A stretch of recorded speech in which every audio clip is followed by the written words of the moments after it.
Hi viewers, I'm Ravichandra. Windows 10 Telugu ట్యూటోరియల్స్లో settings, కంప్యూటర్లో control panel settings, system controls, ఇవన్నీ కూడా రకరకాల ప్రాంతాల్లో 4-5 చోట్ల ఇంతకు పూర్వం వచ్చినటువంటి 95 నుంచి విండోస్ 8.1 ఆపరేటింగ్ సిస్టమ్ వరకు అన్ని రకాల సెట్టింగ్స్ వేరు ప్రాంతాల్లో ఉండేవి. విండోస్ 10 ఆపరేటింగ్ సిస్టంలో అన్ని సెట్టింగ్స్ ఒకే చోట చేర్చడం జరిగింది. ఆ సెట్టింగ్స్ స్టార్ట్ మెనూలో సెట్టింగ్స్ అనే ఆప్షన్ ద్వారా మనకి లభ్యమవుతుంది. స్టార్ట్ మెనూలో సెట్టింగ్స్, ఎగ్జాంపుల్ పర్సనలైజ్ సెట్టింగ్స్లో desktop background, colour, screen lock, theme, start options అన్ని కూడా మార్చుకోవచ్చు. నా కంప్యూటర్ యొక్క internet service provider IP address తెలుసుకోవాలనుకుంటే ఇంటర్నెట్ ఆప్షన్స్లో ఇక్కడ ఉన్నటువంటి కనెక్ట్ అయిన ఇంటర్నెట్ కనెక్షన్కి అడ్వాన్స్ ఆప్షన్స్ క్లిక్ చేయాలి. అడ్వాన్స్ ఆప్షన్స్లో ప్రాపర్టీస్లో నా యొక్క ఐపీ అడ్రస్ కనిపిస్తుంది.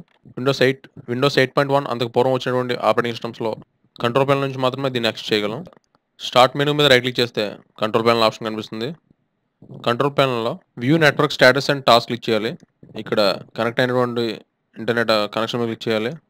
దీనిలో డీటెయిల్స్లోకి వెళ్తే నా సిస్టమ్ యొక్క ఐపీ అడ్రస్ ఇక్కడ కనిపిస్తుంది. ఇన్ని విండోస్ ఓపెన్ చేయాల్సిన అవసరం లేకుండా సింపుల్గా సెట్టింగ్స్ ద్వారా ఈజీగా యాక్సెస్ చేయడానికి ఈ ఆప్షన్ ఉపయోగించవచ్చు మనం. ఈ విధంగా devices, time and language, easy access, update security, account settings, account password, login, profile picture అన్నీ కూడా సెట్టింగ్స్ నుంచి ఈజీగా యాక్సెస్ చేయొచ్చు.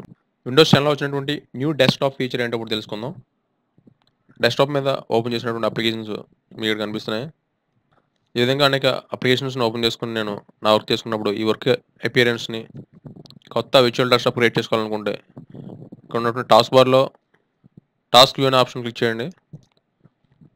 మనం ఓపెన్ చేసినటువంటి అప్లికేషన్స్ అన్నీ కూడా ఇక్కడ థంబ్నెయిల్స్ కింద కనిపిస్తున్నాయి.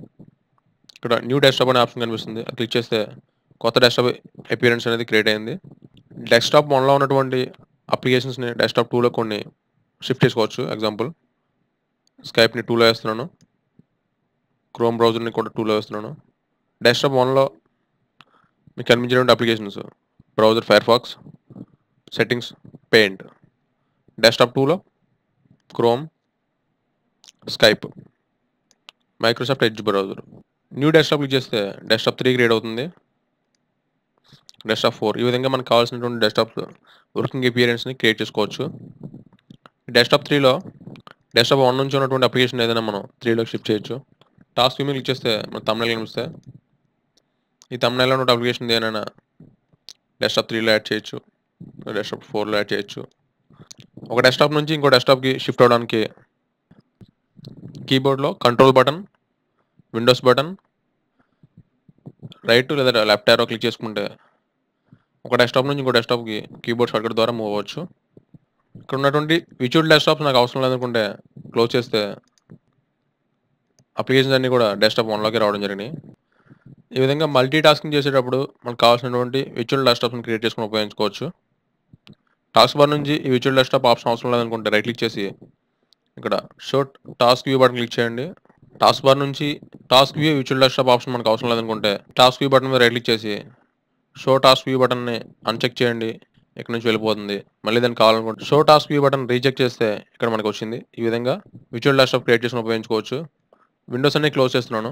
సెట్టింగ్స్లో సిస్టమ్ మల్టీ టాస్కింగ్లో మనం క్రియేట్ చేసినటువంటి విజువల్ డెస్క్టాప్ సంబంధించినటువంటి ఆప్షన్స్ అన్ని ఇక్కడ కనిపిస్తాయి. వీటిని చేంజ్ చేసుకుని విజువల్ డెస్క్టాప్ క్రియేట్ చేసుకుని మీరు ఉపయోగించుకోవచ్చు. సెట్టింగ్స్లో సిస్టమ్ మల్టీ టాస్కింగ్లో విజువల్ డెస్క్టాప్ సంబంధించినటువంటి ఆప్షన్స్ అన్ని ఇక్కడ మీరు మార్చుకోవచ్చు. కావాల్సిన విధంగా కస్టమైజ్ చేసుకోవచ్చు.